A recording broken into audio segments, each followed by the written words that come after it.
we left off lesson 1.7 at the bottom here. We just talked about Mark's salary, his 8.5% salary increase, and the fact that you had to consider his salary plus an 8.5% of his salary to get to what his new salary is going to be. Now we're looking at the cost of an item after a 45% decrease. Now, this is just an expression we're going to write. They don't give us the fact that the cost of the item after a 45% decrease is X number of dollars. Okay, so we're just writing an expression for the cost of an item after a 45% decrease. What are your thoughts? Did we have any? Okay, I feel wrong. This felt super simple. But I had just wrote X minus 0.45X. Okay. Percent, and then you subtract it from the original cost. What is the cost of the item? Do we know the cost of the item? No. No. So the cost of the item in my book is going to be X, right? Okay, or whatever variable you want to use. With that in mind, the cost of the item is going to be X. How do we do a 45% decrease? You're going to have to subtract, and we're going to be subtracting 45% of what? X. 45% of X, of that original amount. Okay, this is one way to think about it. Clean that up. I'm just going to prank call. Okay, so this is, in my brain, this is where I would say this is a long way to think about it. I mean, it's going to get us there. But the idea of if I clean this up, this is like 100% X, right? Minus 45% X. 100% minus 45% is going to put us at, check your math, 55% X. Okay, so I mean, technically those are both equal. Those are both equal. I'll be honest. If I'm standing in a store and an item is 30% off, and I want to see, okay, what's that going to be? I don't, yeah, I grab my phone calculator, but I don't grab my phone and do, okay, what's 30% of X and then subtract it from the price. I cut straight to the chase. If it's 30% off, how much am I going to pay? I'm going to pay 70% of the cost. So I just do 70% of the price. Okay, and that's what that 55% X is saying. If it's 45% off, you're going to be paying 55% of the cost. Okay, so just a way to express it. I know you've seen that, done that before. It's a matter of remembering it. Okay, next page. Sure. See where my art skills are today. A square is inscribed in a circle. Write the area of the square as a function of the radius r of the circle. Mm-hmm. So, two things to think about here. One, we have to think about what it means if a square is inscribed in a circle. And then the other thing we have to think about is what we know about area of a square. And then we're going to put it in terms of the radius here. Okay? So, what does it mean a square is inscribed in a circle? The squares inside. It's in the side of the circle. Specifically, what has to be true of the square and the circle? The corners of the square are going to touch the outside. Okay, if a square is inscribed in a circle, the corners, the vertices of the square, are on the circle. So that is my attempt at a circle. Because I think if I recall, I usually do better if I draw the circle first and then try and put the square inside of it, because me trying to draw a square, I can draw a square, but then getting a circle to connect those corners. So this is going to be my attempt at it. It's not going to be perfect, but hey, this math teacher is not an artist by any means. Okay, so there's my attempt. It's not perfect, but it's going to work. Okay, so a square is inscribed in a circle. That's the idea we're looking at. Now, when we talk about a square, because we need to write the area of a square. What do you know, just generally speaking, about the area of a square? Length times width. Okay, length times width. What do we know about that length times width? Square. But what about them since it's a square? They're equal, yes? Yeah. In other words, it's not a, we all know what you mean, length and width, length times width, right? That's all how we think about just general area like that. But I'm trying to lead you specifically that I don't want to talk about length times width as in two different variables. I got to simplify this, and it's just one variable, right? Because they're the same. Now, traditionally, what you often see is using S for the side of a square.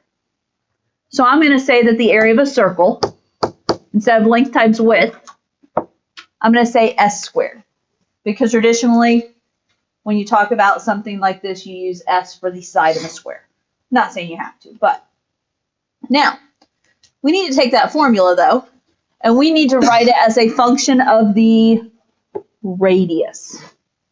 As in, I don't want S to be in this formula. I want it to be in terms of R. Okay, so let's talk about on our drawing. What's radius? Isn't it like half of the diameter? Half the diameter. Okay, half the diameter.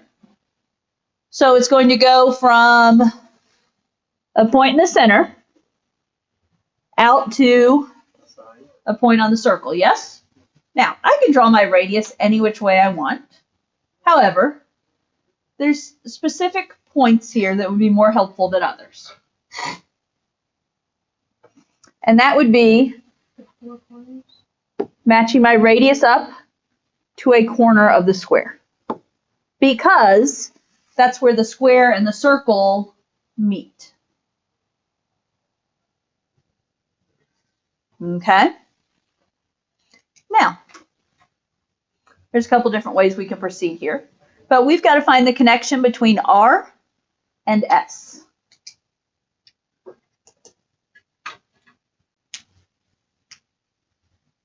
Probably putting that in like one big equation. I feel like R is like 2/3 of X. Not exactly. I'm making a brain of fractions while you're sitting there. That's what it looks like. Yeah. I need a more specific relationship. Notice this goes from the center of the circle out to the corner, or the center of the square out to the corner, yes? Yeah. Okay. I could draw this two different ways. I could extend this here and have another R down here. Or I could extend it over here. Either way, it could work. There's two different ways we could go here. Okay. With this in mind, whether you put another R over here or whether you put another R here, what am I creating? Triangle. More specifically, A cube triangle. what type of triangle am I creating? 90 degrees. 90 degrees. Come on, bro. 90 degrees. Right triangle. It's a right triangle. And what do we know about, what formula do we know about a right triangle? 90 degrees. Pythagorean. No, is it? Oh no, they all got to equal 360 around, right? Nah, I liked where you're going with. You Oh, started to say Pythagorean. Pythagorean, Yeah. and then you stopped. But Pythagorean theorem, yes? Yep. Because on Pythagorean theorem, it's a right triangle. We know it's a right triangle because there'd be four center angles and they each end up being 90, right? Yep. Okay. So if we do this, can we make a connection between R and S? Yeah. Yeah, so we're using a side formula here to make the connection. My A and B are going to be my S and R. S and R. R and S. R. R and S is the same as S and R, just so you know. Oh yeah. Yeah. R. A and B are the legs that meet at a right angle. So in that case, my R and R are going to be that. And then C is the hypotenuse, the side opposite the right angle. And so S. Okay, what's R squared plus R squared? Wouldn't that be R4? No, No. we're adding 2R squared. 2R squared. Thank you. Now, I need to be able to replace S. We can think of this as two different ways. Technically, if we want to replace S, if we go one more step, no, you want to be solving for S. So we just take the square root. So officially, you could take the square root. Now, I don't know if anyone happened to see it. There's a different step we could have done, but I'm going to talk about this just because it's good math. If you take the square root here, okay, the square root of s squared is As, s. Square root of 2r squared. would it be like, R square root of 2. Square root of 2. Can I do the square root of 2? no, No. Can I do the square root of r squared? yeah, Yeah, so you could say r square root of 2. there's no plus or minus. Because s and r represent side lengths in a formula, I'm not going to use plus or minus. Does that, I mean, good question, because technically I guess I am mentally thinking plus or minus, but I'm automatically saying the negatives aren't going to matter here. Okay. And then what can we do with this? If s equals r square root of 2, We would plug it in for it. you plug it in there. Yeah. So you could say a equals, and then what are we doing? R square root of 2 squared. Wouldn't that get rid of the square root? What's it going to become? Would it just become 2r? R Or- squared times 2. Yeah, 2r squared. Yeah, 2. So I'm gonna ask this, could we not have just stopped? We could have. Okay. So the question becomes, if you guys caught it, and here I went ahead and continued with what if this situation didn't exist. That, to be honest, that's why I continued. But if you caught it, what did we have right here? S squared is equal to 2r squared. Is that what you're referring to? Yeah. Okay. Could we have just said, oh, s squared is 2r squared? Yeah. Now, is that going to be the situation every time where it just so happens we could stop early? No. And that's why I showed that, okay, we could keep going. You solve for s, you plug it back in, so on and so forth. Okay? But 100% agree. To be honest, I think the first time I solved it, I didn't even see that. I have since seen it, obviously, but okay. Now, I don't know if anyone was going there. The other option that could have happened, if we extended r here, then you're looking at the Pythagorean theorem of s squared plus s squared equals 2r squared. Because we could have done s here, right angle, yes, and then this length is 2r squared. Could we have gotten there the same way? We could. Okay, so if anyone's like, wait, I was going to make my triangle differently, you would have been okay. Just different math. Okay. Are we ready for example 5? I like example 5. Huh? Every You time don't- you say it, I like the problem. do, It's I like the it. Longest problem. No. Nope. Okay. A number added to 4 times a number. Excuse me. A number added to 4 times that number is 450.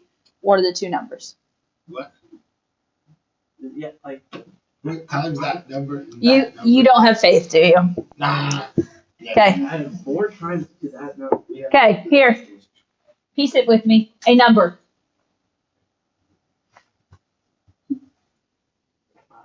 Do like 5. 6 of 6, X. X. X, it would Oh. Or I was going to use n. Okay. Follow with me. Added to Plus. 4 times that number 4 is 450. So equals equals 450. 450. I knew that. Thus, I like it. You guys are way overworking this. So one number. So I have the equation n plus 4n equals 450. And then 5n equals 4. N plus 4n is 5n. So 5n equals 450. N is 90, because 450 divided by 5 is 90. So then would the other number be 360, because you plug it in and it comes to 4, and the others do together for it. So, it says now, what are the two numbers? Can I just say n is 90 and be done? No. There's two ways to get your other number. Personally, I say if n is 90, what is 4n? 4 times 90 is 360. The other option is, if n is one of the numbers and it's 90, 450 minus 90 is 360. Okay. I like that one. Okay, never mind. I take back what I said. Told you, bro. Now, sometimes I may like the weird ones, but I don't know. I like this. Here's what I need you guys to do with this one. Don't overthink it. Okay? Just start translating it into an equation and see what you can do with it. And I know a lot of times you guys like to avoid the whole writing an equation. This is a scenario where writing the equation makes it 100 times easier. Okay? Okay, you have 1 through 16, 18, 19, 21 through 23. Okay? And I do have quizzes for you guys to look at if you want.